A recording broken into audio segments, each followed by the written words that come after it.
Bismillahirrahmanirrahim. Assalamualaikum warahmatullahi wabarakatuh. Alhamdulillahi rabbil alamin. Wassalatu wassalamu ala asyrafil anbiya'i wal mursalin wa ala alihi wa sahbihi ajma'in.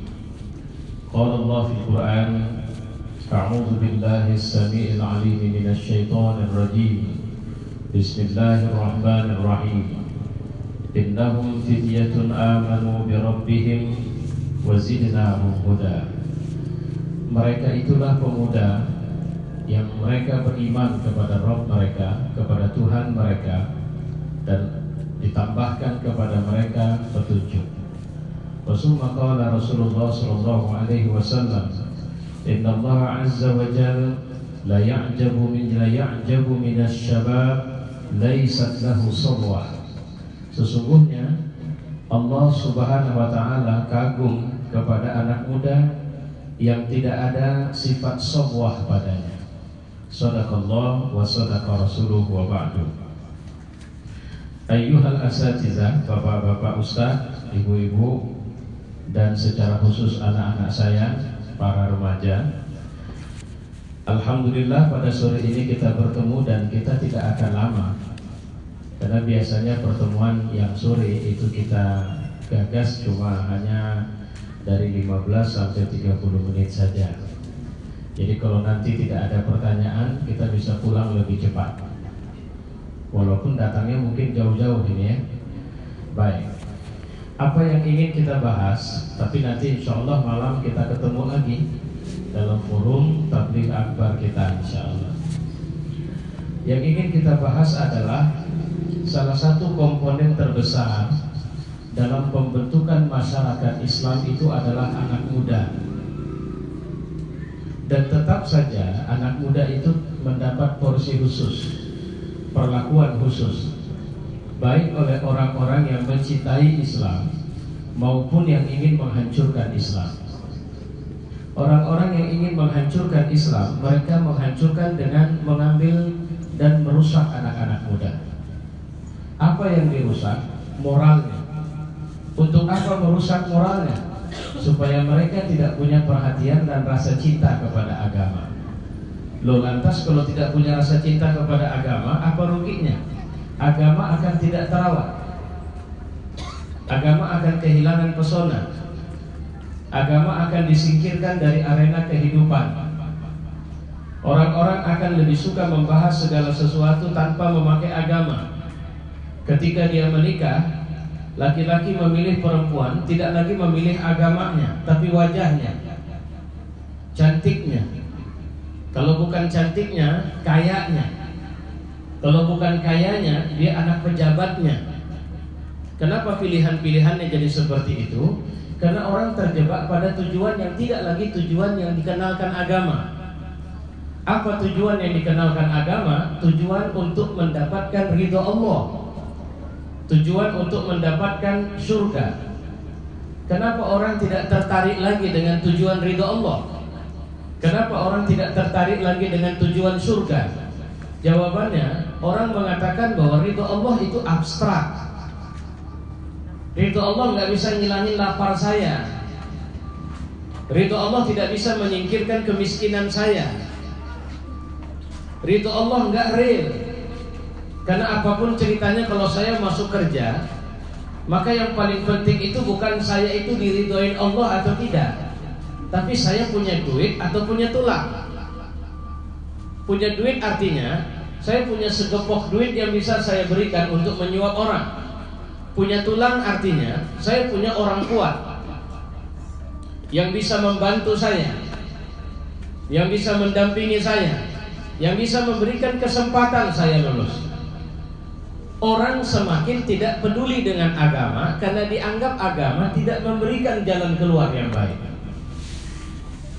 Kalau sudah begini, maka musuh-musuh Allah akan lebih mudah mengendalikan kita. Kalau saya kerja di satu pabrik yang dikendalikan oleh musuh Allah, kemudian saya ingin melakukan sholat 5 waktu, dia bisa dengan tegak kepala bilang begini sama saya, Kau datang ke sini mau kerja, bukan mau ibadah. Kalau kau mau ibadah, kau boleh keluar dan pergi dari sini. Akhirnya kita kesulitan untuk mempertahankan agama di tempat kerja kita. Terus bagaimana caranya? Cara untuk membuat moral remaja itu rusak adalah dengan memasukkan cita-cita yang bukan cita-cita. Rasa ingin terkenal, sehingga ikut audisi demi audisi. Audisi dangdut, audisi pinggul seksi, audisi bibir seksi, audisi hidung mancung, audisi kulit mulus. Pokoknya audisi-audisi yang aneh, dan diberikan hadiah-hadiah yang besar, sehingga seorang anak rela meninggalkan pelajaran sekolah demi ikut audisi. Bahkan orang tuanya sampai ikut sholat tahajud agar anaknya menang lomba pinggul seksi. Coba bayangin itu. Ini yang dimaksud pola merusak moral. Kalau sudah begini, muncul yang lain lagi, narkoba. Supaya apa? Supaya perusahaan juga bisa bangkrut. Kalau perusahaan sudah bangkrut, dijual sama orang. Loh, kenapa apa hubungan narkoba dengan perusahaan bangkrut? Karena kalau tidak punya duit, harga narkoba tinggi, dia jadi maling. Apa yang dimalingnya? Nggak mungkin batang sawit. Yang dimalinginya janjang, brondolan. Di mana? Dijual. Untuk apa? Beli narkoba. Untuk judi, untuk nyabung ayam. Makanya cobalah perhatikan, narkoba itu lembaga pemberantasnya cukup banyak, tapi tetap saja jangankan lenyap, kampung-kampung terpencil pun kemasukan narkoba. Ada apa? Kita bisa baca, ini ada tangan yang sengaja tapi nggak kentara dan nggak kelihatan. Ngapain? Ngerusak kita. Televisi kita, coba perhatikan, apa urusan tiap hari kita dicekokin pengadilan Jessica? Apa genting negara kalau kita nggak tahu? Jadi artinya apa? Rubbish, sampah, hal-hal yang tidak langsung berkepentingan dengan kita, itu yang dicekokin. Ada stasiun televisi dari pagi sampai pagi, acaranya cuma India. Kayak kita tinggal di India. Coba bayangin ini. Ada yang memberikan berita, tapi lebih banyak tipunya ketimbang benernya. Semua dimaksudkan sebenarnya untuk menjauhkan kita dari agama. Ngelihat orang jidat hitam, ngelihat orang pakai janggut panjang, kita lebih cemas ketimbang ngelihat anak muda pakai celana jeans dengan lutut koyak. Karena kalau anak jeans dengan celana bagian lututnya koyak, kita anggap itu anak muda, itu baru keren. Celana koyak keren. Coba bayangin itu. Ada baju dijual harganya jutaan, padahal bajunya udah koyak sana koyak sini, koyak sana koyak sini. Itu pengemis, itu orang gila, nggak pakai baju nggak pernah dibilang keren. Otak kita sudah jungkir balik. Hubungan sama agama lemah. Sekarang ini anak-anak remaja, coba tanya sama kalian sendiri, tanya sama diri sendiri, kapan terakhir baca Quran? Karena sama kita nggak penting lagi. Kita nggak diajari bahwa baca Quran itu adalah alat sukses. Kita nggak diajari bahwa membaca Quran itu adalah kepentingan untuk kemudian membuat kita menjadi bahagia atau bisa mendorong kita menjadi orang cerdas. Otak orang yang baca Quran akan lebih encer dari otak yang tidak baca Quran. Jadi memang ada upaya, kesimpulannya memang ada upaya sistematis dari kelompok-kelompok yang memang umat Islam ini jangan besar, caranya menghilangkan cita-cita besar dari dalam diri kita. Orang tua pun gak pernah mikirin anak, taunya ngasih makan, taunya nyekolahkan, tapi nggak punya cita-cita. Saya kemarin lihat videonya Mario Teguh. Bukan masalah dia sama anaknya, Tapi waktu dia cerita di Amerika, rupanya dia waktu kecil diangkat oleh seorang warga negara Amerika jadi anak. Cuma ada yang menarik dari ayah angkatnya. Apa dia bilang? Setiap hari. Nah, ini ibu-ibu yang hadir ini cuma pelajaran bagus ini. Setiap hari ayah angkat saya itu selalu mengatakan, Mario, you will become. Apa artinya itu? Kita seringkali come, tapi tidak to become. Nah, itu kalau belajar bahasa Inggris ngerti itu. I come here, I want to become here. Itu beda maknanya. To become itu jadi orang. Jadi kalimat ayahnya sama dia, Mario, kau satu hari akan jadi orang. Dan biasanya manusia sama orang maknanya beda ya Bu. Kalau sudah kita bilang jadi orang, itu artinya sukses. Mario, satu hari kau akan memberi pengaruh. Mario, satu hari namamu akan disebut-sebut. Pernah nggak mak kalian bilang begitu sama kalian? Ucok, nanti kau besar akan jadi orang. Nah, mak yakin itu. Mana yang lebih sering bilang jadi orang atau jadi monyet? Coba bayangin, memang monyet. Coba bayangin, kalau orang tua kita setiap hari mengirim pesan positif sama kita. Pesan positifnya apa? Bahwa kau akan jadi orang, nah. Bahwa negeri ini akan kau pimpin satu hari kelak. Bahwa kau akan ikut menjadi orang yang menentukan nasib negeri ini nanti.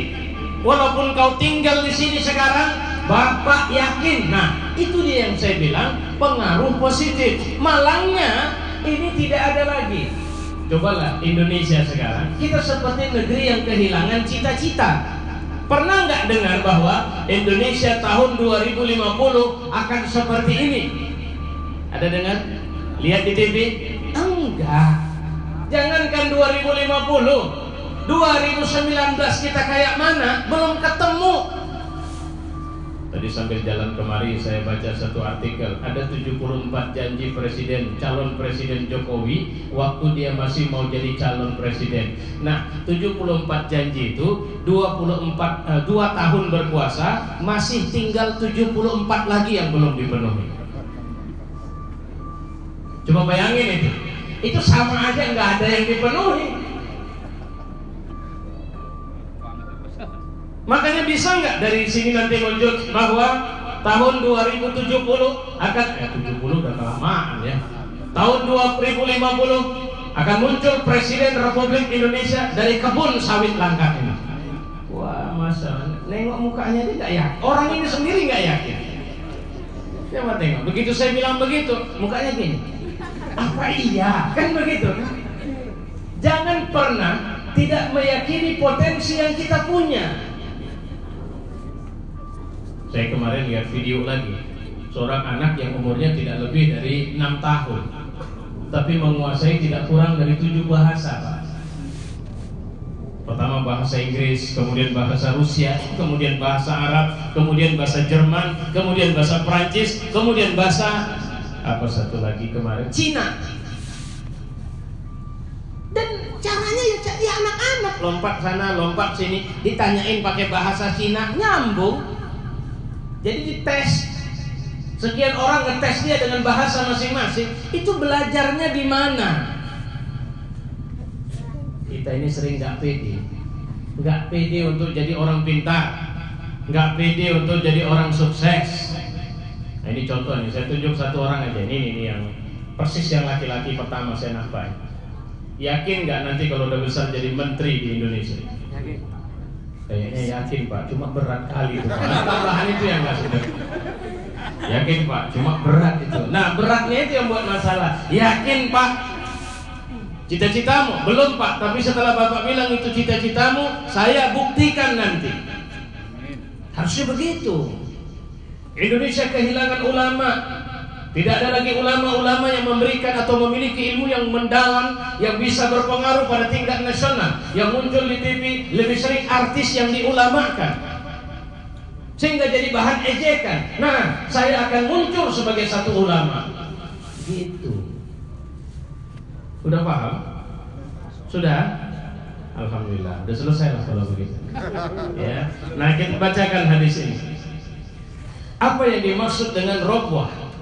Kenapa? Allah kagum sama laki anak muda yang tidak punya sifat sobwah. Apa itu sobwah? Sobwah artinya adalah bersifat kekanak-kanakan, nggak ada dewasanya. Umur 70 tingkah 17. Anak gadis lewat, adekmu, kek. Udah 70 manggil anak 17 tahun adek. Itu yang dibilang kekanak-kanakan. Allah benci sama orang kayak begini. Allah suka dengan anak muda yang masih usia muda sudah tampil dewasa. Bukan masa depan suram, tidak. Tapi memang tampilan ruhnya dia dewasa. Tidak suka memikul tanggung jawab. Ini sobwah. Nah, kamu jadi ketua remaja masjid ya? Enggak lah Pak, si Anu aja. Anak muda yang Allah kagum adalah anak muda yang senang dengan tanggung jawab. Dia mau ambil tanggung jawab itu. Kemudian sobwah itu juga menghabiskan masa dengan perbuatan sia-sia. Lebih banyak ngobrol sana ngobrol sini, duduk di warung nggak ada judul tapi lama. Ceritanya panjang lebar terus ibarat ngumpulin episode sinetron yang nggak nyambung satu sama lain. Kalau udah, makanya sering dibilang kalau mau bicara agama di warung kopi itu pakar-pakar ulama yang sebatas, jadi tingkat pemahamannya sebatas kopi. Habis kopi pening kepala, nggak ngerti lagi agama. Tapi waktu ada kopi, azan pun nggak kedengaran karena dia bisa tafsirkan itu. Itu belum tentu azan itu. Yang paling mengerti azan ya yang azan. Kau dengar azan belum tentu itu azan. Ini kan cara ngomong sinusron ya. Orang munafik yang sedang ramai di negeri kita. Ya. Nah, sebenarnya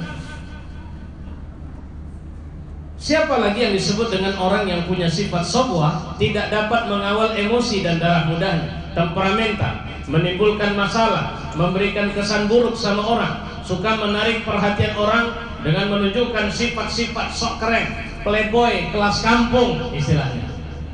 Kalau kesana kemari sepatu keren, baju keren, cuma untuk nunjukin itu saja. Allah jijik. Nah, kalau mau dibilang begitu, jijik nengok anak muda yang kayak begitu. Sebab kayak sebab malaikat maut, sehingga orang jadi ngeri kalau ngelihat dia misalnya. Ya, atau orang yang, atau sama seperti ada artis yang begitu. Istilah-istilah apa namanya, bulu mata, gelombang penahan tsunami lah. Ya. Yang begini-begini Allah benci lihat manusia begitu. Ya. Nah, sekarang bagaimana cara menangani sobwah? Jangan pernah menutup diri. Libatkan diri dengan kegiatan-kegiatan positif. Kemudian sering-sering ketemu dan dekat. Jangan sering ngomong sama main-main sama anak-anak. Saya punya pengalaman ya, dengerin ya. Saya dari anak-anak lebih sering duduk sama orang tua. Jadi saya masih ingat, saya SD, tiap malam Jumat saya ikut wirid, gantiin orang tua saya. Tapi kalau saya masuk biasanya juga banyak anak-anak, ada itu orang-orang tua yang ustadz-ustadznya itu nggak ngasih saya pergi ke anak-anak. Sini duduk samping uak. Terus apa pekerjaan saya? Baca tahtim sampai saya hafal tahtim. Dan ternyata alhamdulillah efeknya lebih mempengaruhi sifat saya sudah jauh lebih tua dari usia saya waktu itu. Nah, itu bagaimana cara menguranginya? Sering-sering duduk sama orang tua, tapi suyuh yang punya hikmah. Jangan sama orang tua yang tingkahnya juga nggak orang tua. Ya. Kemudian rajin ziarahi orang soleh. Ini ada remaja masjidnya nggak? Ada. Punya program. Programnya apa? Silaturahim ke tempat ustadz. Yuk kita ke Medan yuk. Ngapain? Ke rumah Ustadz Latif. Dia kan udah 2 kali datang ke pengajian kita, walaupun dalam bentuk tabligh akbar. Nanti kita datang ke rumahnya, kita suruh dia motong ayam nyambut kita. Nah, itu rajin datangin orang ustadz, orang soleh. Ada kerja aja, kunjungan kerja. Kunjungan kegiatan remaja masjid kemana? Pesantren. Jadi begitu. Ini akan menghilangkan sifat sohbah. Memilih sahabat yang soleh. Jangan asal banyak kontak. Kemudian melatih diri dengan pekerjaan-pekerjaan yang bagus dan bermasyarakat. Inilah beberapa pelajaran yang insya Allah akan membuat kita menjadi anak-anak muda yang baik. Mudah-mudahan ini bisa menjadi kebaikan buat kita semua. Wallahu a'lam bishawab. Wassalamualaikum warahmatullahi wabarakatuh.